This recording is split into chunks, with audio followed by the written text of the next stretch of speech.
The 80s were full of horrible music, from what I remember. I mean, from Debbie Gibson to Michael Jackson, and I know people are going to love Michael Jackson and they're pop stars and stuff, but the 80s was really terrible. It was really awful music, at least what was being projected on the charts and on the radio. And I know a lot of it is kind of nostalgic today, that new wave. I remember new wave was all over, the Cars were big, and I liked Devo, but they were kind of out there. But it was interesting because when I grew up in the 80s, I didn't listen to anything that was going on in the 80s that I listened to later in life.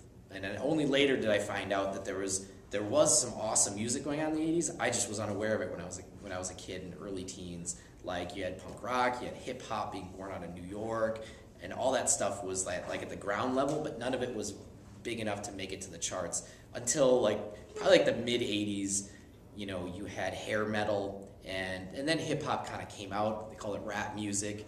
And I remember, like the Beastie Boys were big when they were first starting out, and they weren't quite as socially conscious as they later were. I mean, they came out with songs like Fight for Your Right to Party, which later they had to apologize for because it was kind of sexist and stuff.